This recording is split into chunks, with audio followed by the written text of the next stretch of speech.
Добар ден, јас сум Марија Весова, ова е утрински брифинг. Македонија од вчера е се умножена радост и тоа од сите добронамерни граѓани, и атеисти, и католици, муслимани и од другите верски заедници, после она блага вест која што беше соопштена од поглаварот на Српската православна црква, со кој што Македонската православна црква ја благословува со автокефалност. Сега, тој 55 годишен трагачки поход по лавиринтите црковти завршува и се чини, го виде светлото на денот, и тоа е една вест историска. Во студиото јас го имам мојот колега кој што е едно повеќе од 25 години, значи половината од тие 55 години колку што трае овој црковен спор меѓу двете цркви, посветен на анализа и на хроника на овие односи.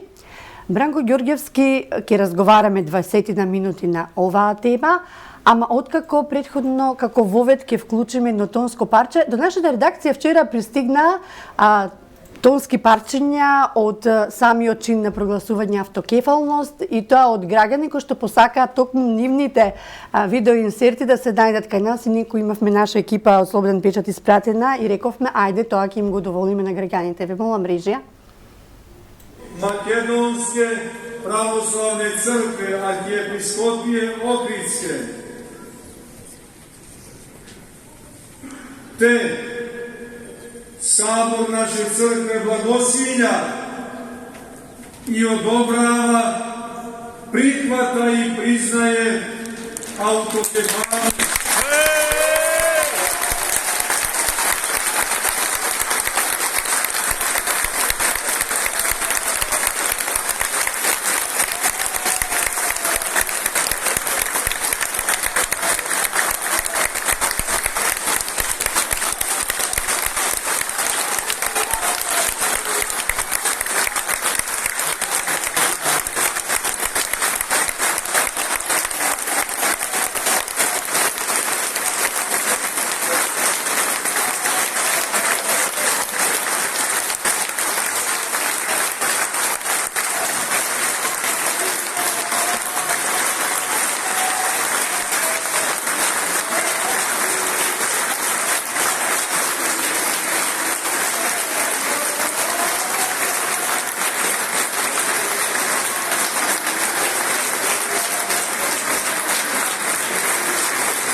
Ете, видовме треперењето на раката и на мобилниот телефон е право пропорционално со степенот на возбуда и неочекуваност. Па дури ти, Бранко, ми кажа, покрај толку многу години поминати со оваа проблематика, и за тебе беше скоро известно дека работите ќе бидат поинакви од тоа што вчера го слушнавме. Да, токму така, Марија, како што велите. Овој спор трае 55 години. Тој е еден огромен период во кој што се тестира сите можни решенија кои што можеа да се предложат за негово решавање. Не се најде решение тоа. И последниве година-две немавме нити некакви најави дека ќе се случи вакво нешто. Но, ете, работела некаква тајна дипломатија, но мислам дека клучен пресврт се случил во Белград. Сепак е таму таа адреса која што го смени мислењето својот став. Бидејќи не се сменија позициите многу, воопшто до сега, зборам до вчера, така. Одеднаш се пресече таму, се дојде до сознание дека македонски народ има право на своја автокефална црква, што го бараме сите овие години. И затоа и јас бев меѓу тие неверни томи дека може да се случи еден таков пресврт. Кои се причините за него? Ајде да оставиме на... може и времето ќе покаже. Сигурно ќе покаже времето, но наше е сега да се радуваме, се случува историја, а и натаму ќе следат историски настани. На Македонија и беше потребна една ваква блага, убава вест, после сите оние години назад кризи внатрешни, надворешни, со комшиите, па по поширок контекст. Убава вест, и легитимно е, нели, вака човек да се радува, но исто така и легитимно и одговорно е да биде возрастен и внимателен. Сега, не да бидеме параноични, да се разбереме, меѓутоа возрасен во смисла автокефалност и што потоа? Какви предизвици би можеле да ни тропнат на врат? Да. Јас сакам да ова прилика да укажам и на едни други димензии вака на ова вчерашна одлука на Српскиот црковен врв.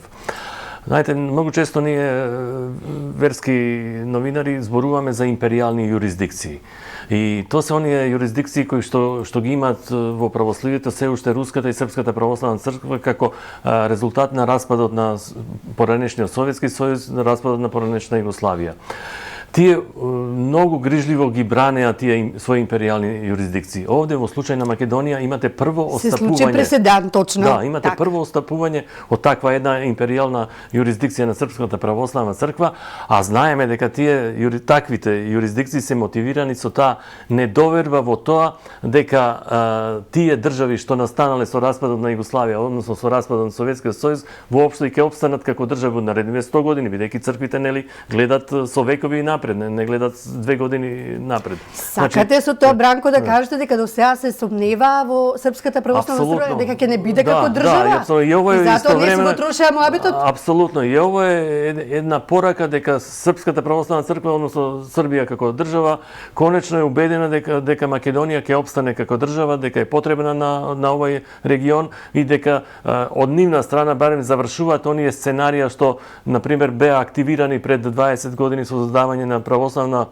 Охридска архиепископија, која што искрено да кажеме и отворено, како и што тога сме велели, беше насочена за разнебитување на македонската православна црква, преземање на таа Вардарска долина што ја опфаќаше по Вардарска епархија, значи што чело беше Вранишковски. Значи веќе таквите сценарија, јас искрено се надевам дека од нивната страна се завршени. Така. Оно што натаму ќе следи е значи добивање конечниот томос за автокефалност. И тоа сосема не е неважно каков томос ќе се добие, гледајќи од примерите понатаму денеска. Само да кажам, овие денови многу распродаден сте по медиумите.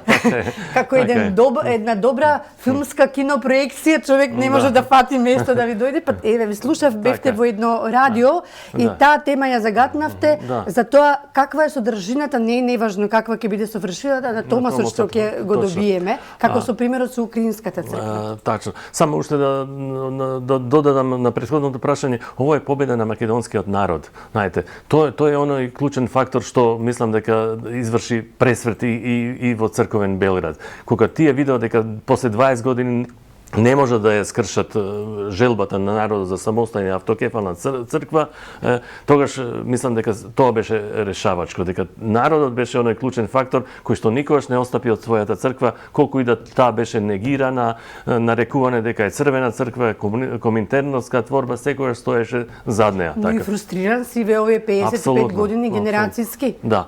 Прашање сега не чекат нови историски моменти, не помалку значајни од вчерашниот. Доделувањето на томосот е круна на овој пат. И ние сега мораме да внимаваме каков томос ќе биде издаден од Вселенската патриаршија. Томоси кои што ги добиваат православни цркви не се унифицирани, не подразбират еден образец кој што важи за сите цркви. Буквално за секоја православна црква имате соодветен томос, но и различен во однос на оние права и обврски што ги доделува Вселенската патриаршија како мајка црква. И сега по тоа, по примерот што го сватив со украинската црква, излегува сега ќе упростиме заради гледачите и слушателите што не се инволвирани во овие прашања црковни, дека тоа излегува юрисдикцијски како извршната власт наспроти локалната власт. Тоа значи дека ние во томосот треба да очекуваме нападствија што ќе ни ги даде Вселенската патриаршија, да се однесуваме некогаш и под нешто што нам лично како македонска православна црква и не ние секогаш умешноста на нашата црковна дипломатија допрва и токму на тој план во поглед на дефинирањето на содржината на томос сега треба да дојде до израз. Оно што е наведено како томос на православната црква во Украина како најмлада, така, мене малку ми дава обврска да бидам внимателен, да бидам предострожен, знаете. Зошто? Затоа што таму има многу одредби кои што на Украинската црква не и дават основа баш да ужива да се чувствува целосно комфортно во таа автокефалност. Знаете, имате таму повеќе одредби, например, дека синодот, дека Вселенската патриаршија на некој начин укажува начин на кој што треба натрешно да биде организирана таа православна црква, односно како ќе се избират владиците во синодот. Митрополит украински не сме да менува своја титула без согласност на Вселенскиот патриарх. Митрополитите на Украинската црква, ако имат некако спор, се должни да се обратат на Вселенската патриаршија кој што ќе се јави како арбитар во одредени нивни внатрешни недоразбирања.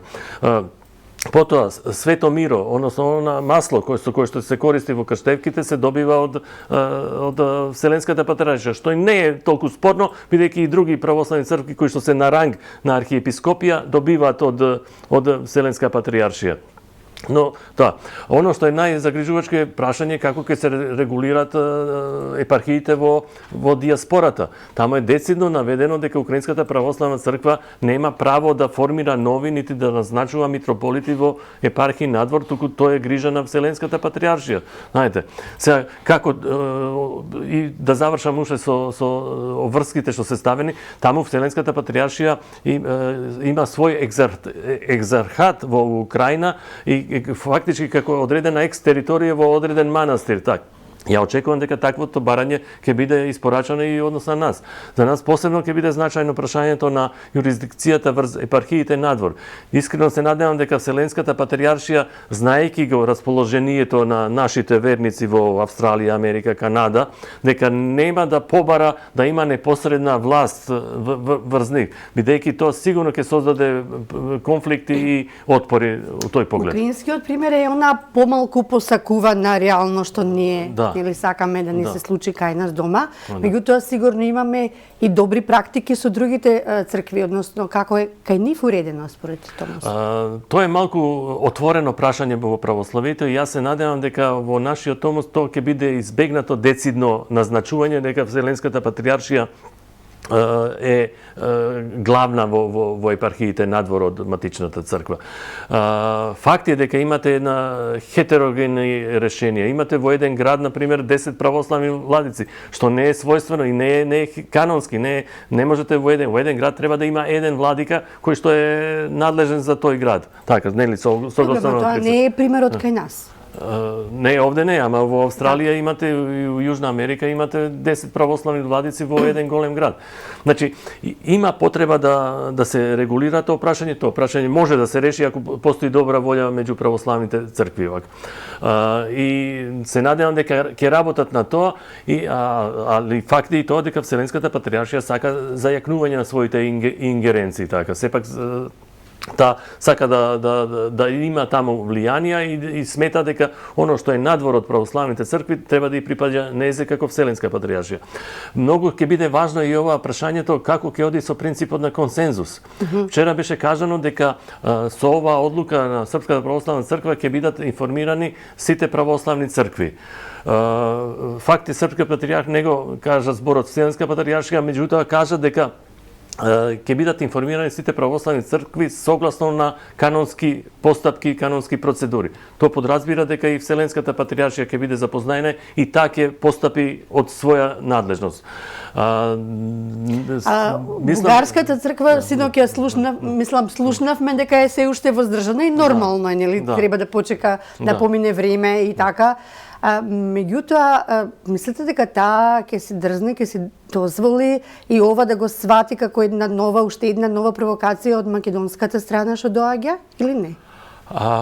Тие ќе реагираат како што сметат дека треба да реагираат, повикувајќи се на наследството дека се црква наследница. Бидејќи сега поголема сликата и поголема е играта, дали ќе се дрзне да го направи тоа што ни го прави за сите други внатрешни политички прашања?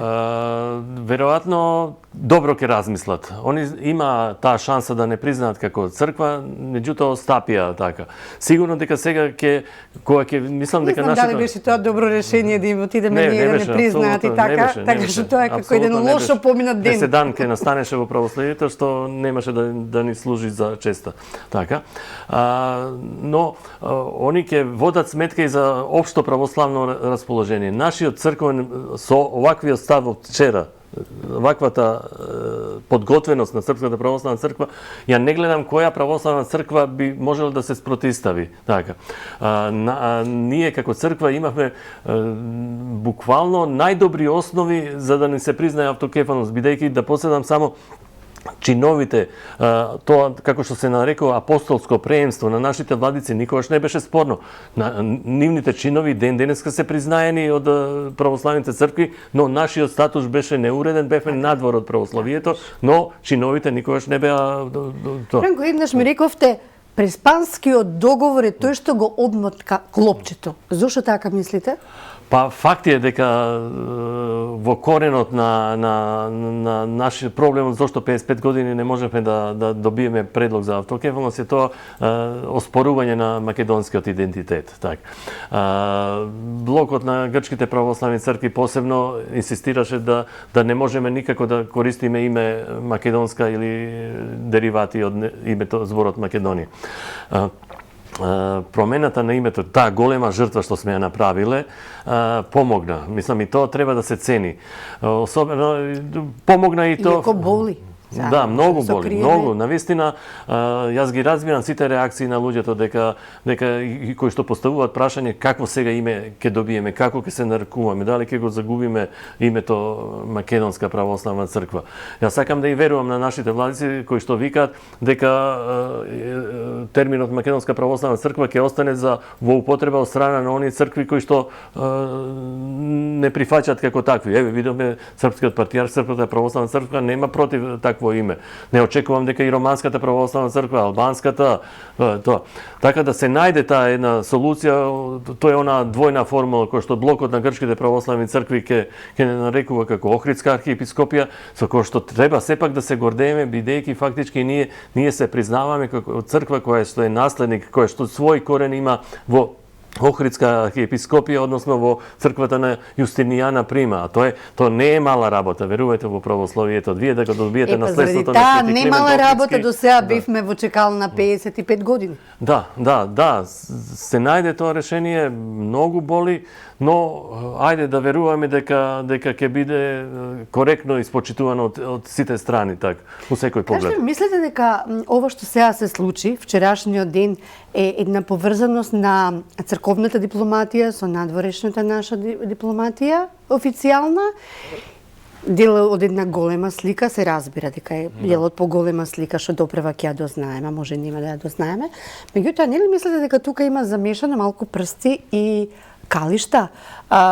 Отец Санџаковски е една од личностите кој што има и лични врски со сегашниот поглавар на Српската православна црква, дури од Сорбона, од судиите таму, дека и неговото влијание тука не е мала работа. Кога имате вакви проблеми, се мобилизира. Секој, дури и најмало познанство со некој од спротивната страна помага. Така да сигурен сум дека и тоа помогнало врските на отец Стефан Санџаковски, како и на нашите владици со српски владици. Тоа не се мали врски. Му даде посебно почитание со тоа што го причести од неговите раце, причести ја приме отец Санџаковски и така да бидеме свесни, пријателства постојат. Не е намалувано улогата на сите од нив, меѓутоа чисто како Македонска православна црква наназад години правеше исклучителни гестови во однос на Српската православна црква. Да посетам само, ние им дадовме дел од моштите на Свети Јован Владимир кога се осветуваше таква црква во Бар. На владиката Тимотеј му однесе на владиката Амфилохи парче од тие многу вредни мошти.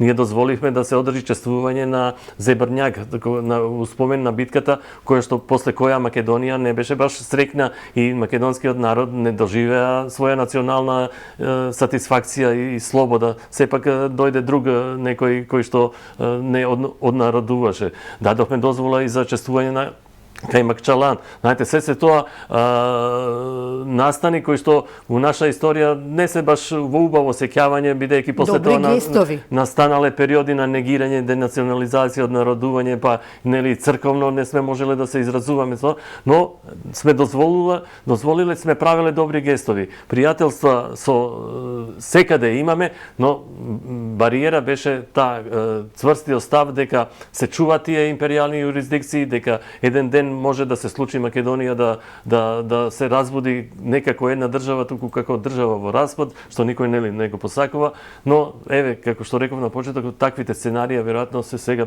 погребани.